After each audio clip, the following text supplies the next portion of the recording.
For the record, per secretariat, we have 10 papers minus 1. So that's 9 papers. About 6 papers in the morning and another 3 papers in the afternoon. And there are only 3 rules for this paper presentation. Let's just observe time. Presentation time is 15 minutes or 10 to 15 minutes, or you could go as low as 5 minutes, because I've been to all the speakers earlier and some are saying 10, 15, and there's one saying 5. That's fine.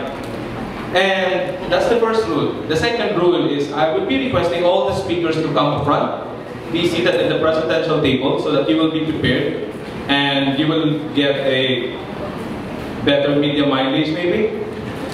So can I request each one of you to please gather up on the stage before we'll begin. So I would like to call in one by one. So we'll have first Ma'am Professor Bautista of Occidental Mindoro State College. And we also have Dr. Donna Panginipan from the same university. And the third speaker would be Professor Ruel Pandiaga. And they are the speakers for Cluster A. Both speakers from Occidental Mindoro will be talking about their research on the exploration of inmates' welfare, part of their community extension project.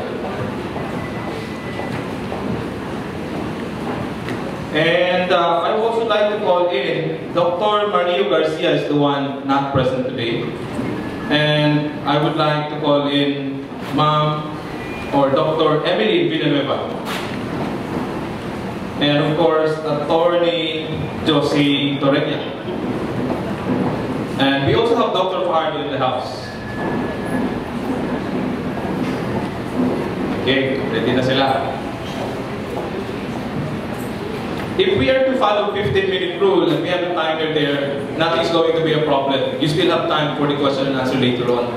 And I am proposing the questions for the open forum be conducted at the end of all their presentations. And just get ready with all your comments, suggestions, or maybe questions. They need your comments because these are ongoing researches and some of them are ongoing community extension projects. And when you comment, when you make your suggestions, they would improve their papers eventually. Okay, so I'm done with the 3 rules. Yeah, please be seated. Relax, cheers. Okay, that's alright. So what was apparent since yesterday is that we've been talking about the role of transformative education. And what you're going to hear in this paper presentation, specifically this morning before 12, would be presentations exploring the role of transformative education being the end, the purpose, upon which all these efforts of the universities and all the partners, agencies, non-government organizations, and civil society groups are actually geared towards. And these are actually papers that are to be divided into 2, but there's not a apparent division of them. The majority of them will be talking about inmates' welfare, and the other part would be exploring the other half, which happens to be those that are not inmates but are in the community, who are involved in the community drug rehabilitation projects in the community or in the university, just like you said, my own university. So without much ado, I would like to call in our first paper presenter to present to us her paper titled Access to Healthcare Services of the Female Inmates in Local Jails in San Jose, Occidental Mindoro. To present the paper, I would like to introduce her to you. She is an assistant professor under the College of Arts, Sciences and Technology at Occidental Mindoro State College. Presently, she is Research, Development and Extension Coordinator at the main campus. She took Master in Development Education and Master of Arts in Nursing, and presently taking PhD in Nursing Education at St. Paul, Manila. The person I'm referring to is none other than Professor Marciel Salvador Bautista. Please give her a round of applause.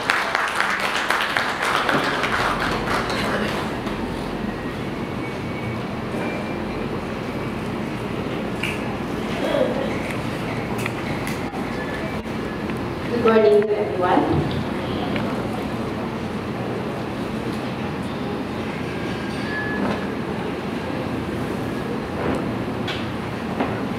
The title of this study, actually it is a phase 1, Access to Healthcare Services of the Female Inmates in Local Jails in San Jose Occidental, Mindoro. I am the presenter, Marshall Salvador Bautista, nurse midwife in the Academy of Occidental Mindoro State College, with co-proponents Mayor Apolinario Ruegas. The public health importance of imprisonment is insufficiently recognized by 2011, since despite of the high numbers of in the prison. So the health of prisoners is among the poorest. The apparent inequalities pose to both a challenge and opportunity for country health system. Women in prisons generally have more and more specific health problems, particularly in the pregnant mothers and also the health of women-related issues, according to WHO 2011. Healthcare issues of incarcerated females remain a daunting challenge across the globe. Women face the unique healthcare challenge related to menstruation, pregnancy and childbirth, childcare, and out of prisons and sexual abuse. Healthcare for pregnancy is inadequately explored in the access to healthcare services. Thus, the purpose of this study is to assess the female prisoners' health status and access to the healthcare in the BG and Detention Center and municipal jail. Objectives of the study: determine the health status of the female inmates in selected prisons in San Jose Occidental, Mindoro. 2 is to determine the access to health care of the female inmates in selected prisons in the local of San Jose Occidental, Mindoro. And 3 is provide the possible recommendations to improve the health care services in prisons. Descriptive methodology. Descriptive study was conducted from January to March 2017 in the section of the female, section of the BGMP and the municipal jail in San Jose Occidental, Mindoro. Instrument survey and key informative interview were used to generate the needed information. Respondents were chosen using proposed sampling technique, informed consent with 18 female inmates, with they were voluntary participated. Modified questionnaires from Hooper Health Needs Assessment for short sentence were used in the study. Self-reported health status also used in the study to explore the before, during, and after the incarceration, to access and to assess the quality in providing the healthcare services, which responses in the 5-point Likert scales ranging from very poor to very good. The descriptive statistics was used in the study. Let me tell you first is a profile of the female inmates that they are, majority of them were below to the middle age with an average of 36.4 years old. They actually are productive in reproductive activities and also in the community. They have been detention for with a mean of 2.20 years. The individual monthly income, which is to 2,363 pesos. So falls below in the poverty threshold in the province, which is 17,411.60 pesos as according to the PSA 2012. They are literate with an average system spent in formal education for 6 to 54 years old. This corroborates with the Bucor 2012 statistics, no, that majority of the prisoners had reached in the elementary level. With regards in the health status of the female inmates during detention, the physical, dental, and the mental health status, So female inmates were asked the overall physical health status. Majority, they rated their overall health, the physical health status is with a mean of 61.11, rated as very good, as well as in the dental, 44.44% rated as very good. However, 66.67% stated their mental health as good. The latter further is supported by the fact that they have been feeling sadness, anxiety, discomfort during the detention. This is consistent with the findings of Butler and Conklin 2004 and 2000 respectively, that there is a high prevalence of mental disorders and mental deprivation during the detention. With regards in the access to healthcare of the female inmates, when we asked about the overall health access, the healthcare services during their imprisonment, their health statuses were rated as moderate with a mean of 3.31. The conduct of basic health services checkup, medical checkup, 2.87, dental checkup, 3.12, availability of the medical supplies, 3.16, and giving the extra attention to women related to the health issues like menstruation, 3.16, were rated as moderate. This is due to the fact that the regular presence of medical practitioners o mga doctors, mga dentists, catering to mental and dental were rated as poor, 2.48.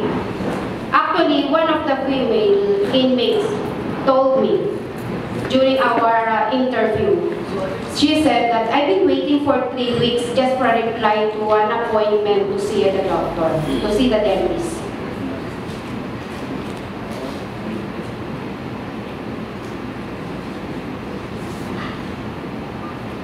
With regards to the recommendations to improve the healthcare services, so number 1 is the female inmates' physical as well as the dental and mental health statuses should be thoroughly assessed before, during, and after detention to determine the quality of health services given to them. 2, the healthcare services providers should be increased as much as possible to give in order to respond the applications of the prisoners, of the female inmates, to have a short waiting time. And number 3, to have the comprehensive healthcare program for the needs of the female should be established to improve the healthcare status and access to delivery of healthcare services. Conclusion, the female inmates in San Jose Occidental, Mindoro are in very good health condition. The female inmates have moderate access to healthcare services inside the BGMP and municipal jail. This is due to the limited services provided by the healthcare. And 3, a comprehensive healthcare program, the holistic program for the needs of the female should be established to improve the healthcare status and to health services. Thank you. Another point, and I think we will be considering that as well in the projects that we do, especially in the college behind bars, the needs of women, exploring the needs of women, because as a matter of fact, the least traveled or the least discussed and addressed needs are actually the needs of women, those who are incarcerated. And yes, we are able to save time, some 5 minutes. And so we're not allowing you to ask questions first. Just reserve your questions. And we'll now go to the next speaker.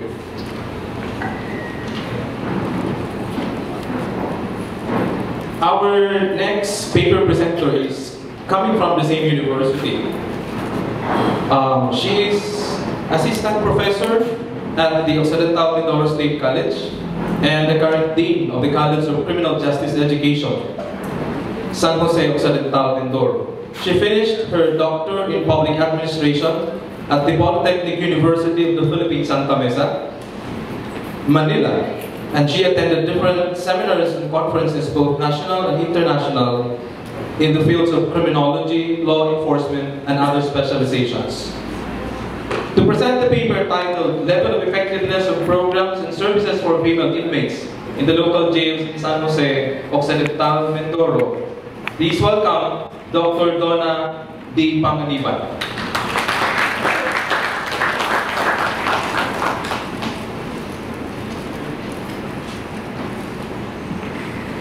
Once again, pleasant morning. I want to take this opportunity to inform everyone that one of the largest penal farm in the country can be found in our province, and that is the Sablayan Prison and Penal Farm. So kung aware po kayo, sa amin po yun makikita. And according to inmates, because we are conducting extension and outreach program in SPPF for them, those inmates who stay in the Sablayan Prison and Penal Farm, they are happier and contented in their stay while they are incarcerated in the SPPF, because they are really enjoying all the rehabilitation programs provided by the government. And actually, every time we go there, and there are inmates that even though they already served their sentence, they chose to stay inside the SPPF. Hindi na po sila umaalis doon. They build their home and they stay with their families and they acquire properties inside the SPPF. And for your information again, the SPPF is, the size of the Sablayan Prison and Penal Farm is equivalent to the size of the Cavite. Yung pong Cavite. Kahit po ipasok nyo ang Cavite sa SPPF, mas malaki pa rin po ang Sablayan Prison and Penal Farm. Yun lang po.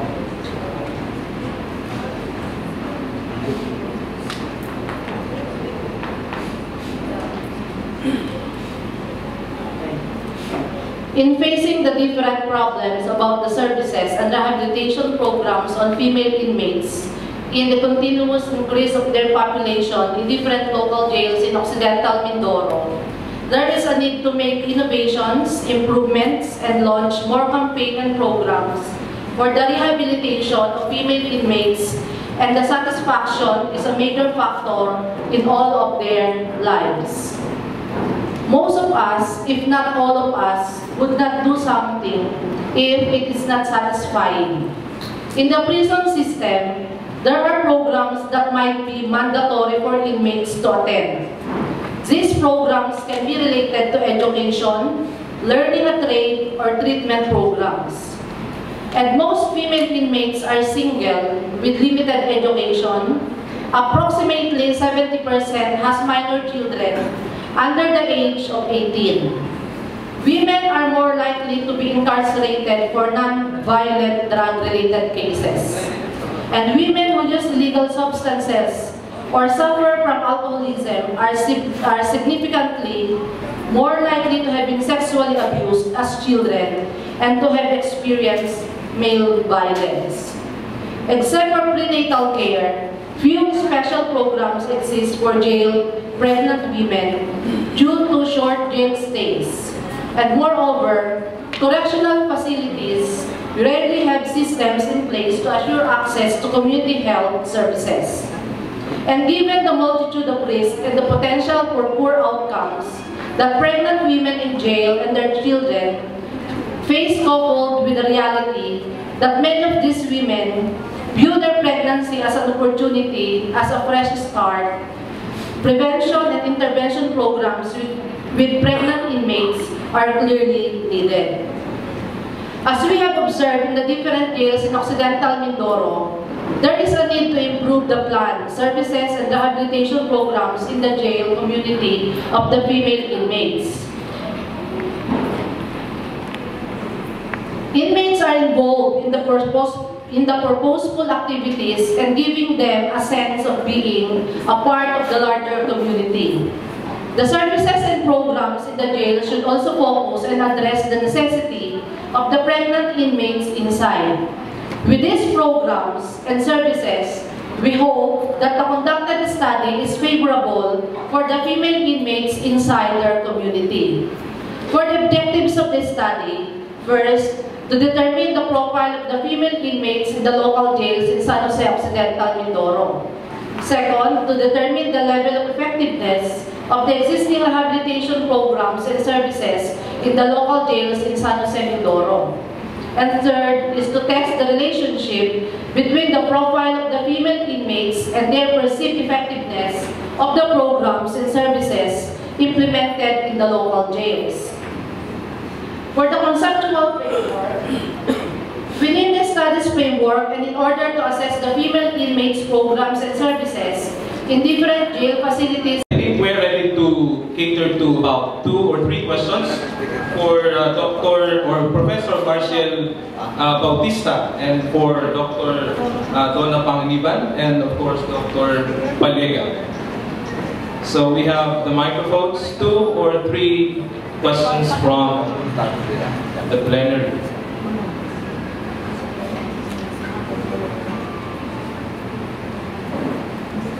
Yes, sir. Please introduce yourself, sir, so that we can have it on the documentation. Thank you. I am Daniel Guillen. My question is, having been experienced myself as a prisoner, was your study, the one that the last speaker, was your study conducted only in the municipality of the town, or have you gone to Sablayan or the bigger population or prison? Because there are so many professionals also inside Sablayan. If your study is only in your local jail, municipal jail, that will not be representing, of course, the wider study should have been done in a more populated inmates situation. So, because in my experience as prisoner myself, there are so many prisoners, there are so many professionals in Muntinlupa, down to the Picol here in prison. I was here in prison for 2 years in the Picol. And my experience is that there are so many professionals that are not really inclined to commit crime. If they are, tama yung sinasabi ninyo na pagka mayroong trabaho, talagang kakaunti. Ang problema, pag walang trabaho, mag-commit ng crime. How about those prisoners, or how about those inmates na galing sa gobyerno? Have you come into touch with that? Yung mga preso na sa bilangguan na kasi nangyayari, kaya sila naging bilanggo kasi nagnanakaw sa gobyerno, di ba? So, yun yung problema natin eh. Now, in fact, I myself was a victim only of those people who committed the crime, fled to the US. Ako po yung naging biktima. I was convicted for 640 years during the Marcos regime for the crime I have not committed. That's the reason why I'm asking this, because there are so many of them who are only a victim of those big people. I was a bookkeeper at the crime lawyer fled to the I was arrested for staff for certification for the crime I have not committed. So, yun po yung aking tanong ay, napag-aralan po ba ninyo doon sa mas malaming bilanggo na dapat malaman ninyo kung alin doon? Hindi po sir, actually the environment is really in our city jails, in our province, the 2 cities. Maybe for future researchers, because we are very far from those penitentiaries. So it's very difficult for us to conduct the study, but maybe in the near future we can do that. I would suggest therefore that you conduct another one, yes, sir. To include all others. Yes. Right now, the president is doing a lot of things to the corruption in government is so wide, hindi natin po malaman. In fact, by the way, for the public to know, I would like to invite you also to see government. Napakarami ng ahensya ng gobyerno na hindi natin alam. Nalalaman na lang natin pag may anomalya, di ba? So, pagkaralan po natin, i-present natin ang ating mga empleyado ng gobyerno sa mga programa nila. So, I hope all government agencies should be supporting projects like this, for example. Thank you very much. Thank you, sir. Yeah, another question from the gentleman right there. Sir, please acknowledge. I am John Lantiras, the President Professor Warden of San Cotabato Rehabilitation and Center. And who you are addressing your question to, please? I believe that it's not for the speaker, but for everybody. In addition, to the last speaker, that sometimes so many professional or degree holders inside the jail. To tell you frankly, our population of provincial jail in our rehabilitation center is 1,641. We have a PT member, which is 8.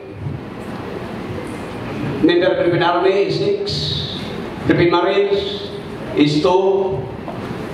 And then we have a millionaire in our jail. The question is, it's not on education, it's not on earning or money, but on behavior.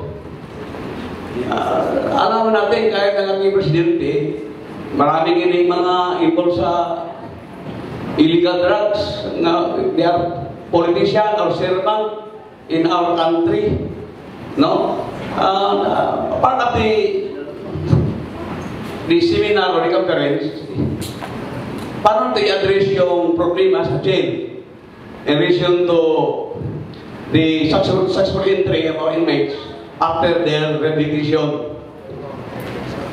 Kahapon ba ko nagkaroon ng tanong sa sarili ko, to our speaker. Ang concern is more on the rehabilitation programs. What is the prevention program? Maraming involved sa hindi maganda na mga yung problema sa society because about behavior, nawala na tayo sa values. And even professionals in the school involved on immoral acts. Yun ang pinaka-problema natin. Yung sa jail, I am a warden for almost 4 years. I am a former member of the military, of the Department of Constabulary for 10 years. And a member of the PNP for 21 years. I intend to retire in the government service, PNP, in 2013 because I believe I can be a politician, no? I want to be a captain in our barangay in Santa Cruz, Abron City. No? But sad to say, hindi ko dahil ayaw ng pamilya ko. But it is the essence of the problem, no? To be addressed. Yung kanina naman sa ating mga inmates, na female inmates, yung sa health nila, malaking problema yan sa jail. Because our local government cannot afford to have to come up with their medication, the budgeting problem. Kaya even our local government, they said that our jail is not an asset, but a liability. Yan ang study dapat gawin natin. Paano ang ating mga provincial jail, ang ating inmates, maging asset to the government, hindi naging liability. Yan ang sir, thank you. Okay, thank you very much, sir. I think we're down to that last comment, and we will be proceeding to the next paper presenters. The next 3 paper presenters will be evaluate explorations on the different issues along inmates, welfare, and there's going to be 2 papers at least about the children in conflict with the law. So it's a matter of positioning themselves now, these explorations. These are actually paper presentations that are challenging the current Republic Act on the juvenile delinquency or the juvenile delinquency law, RA 4344 ba? 9344, okay. Yes. And our first speaker for this cluster is going to be a professor from the Romblon State University, Nordiongan Romblon. She holds the associate professorship position and concurrently the Dean of the College of Education. of the same university. She took her Doctor of Philosophy major in Educational Management at the Philippine Normal University, Manila. Aside from management and academic aspects or positions, she is interested in the community extension services, and this capacitates her to lead the novel extension programs of the university. She is also involved in authoring, co-authoring, and advising numerous publications and academic research works.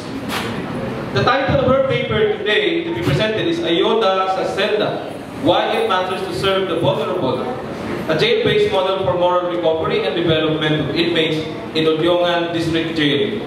Friends, please help me welcome Dr. Emily R. Villanueva.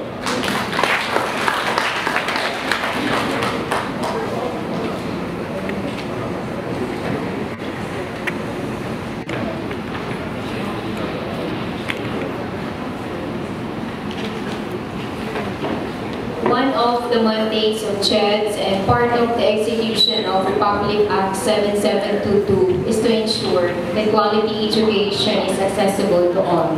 And Romblon State University College of Education premised on the mandates of serving the three important thrusts of state colleges and universities, which are academics, research, and extension. And so there came in Ayuda sa Celda, Why It Matters to Serve the Vulnerable, a jail-based model for moral recovery and development of inmates in Odyongan District Jail.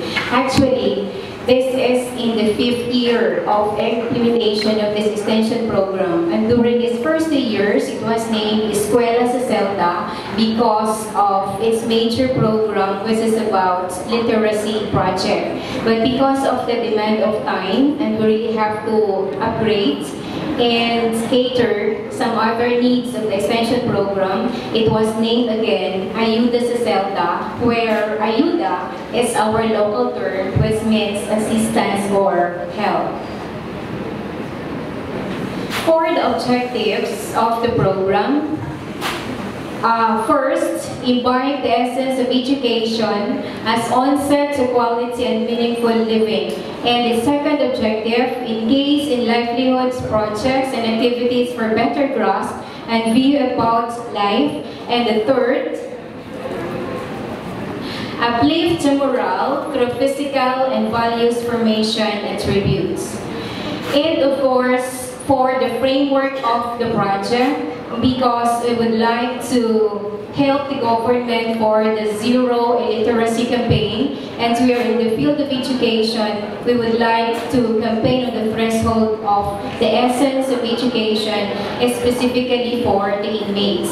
And so we have three important projects in this extension program. We have the livelihoods, we have the literacy, we have also the physical values formation. And so we are in tandem with the BJMP, the Bureau of Jail Management, Minology of Odyongan, and also for the Department of Education, which for the alternative learning system, we got the table of specifications for us to develop materials for the tutorial sessions that we have conducted for our recipients of the literacy program. And for the livelihoods, we utilize our HE teachers to conduct trainings and seminars so that while they are in jail, they could make use of their time. And of course, because we are into campaigning on the cognitive, the domains of learning.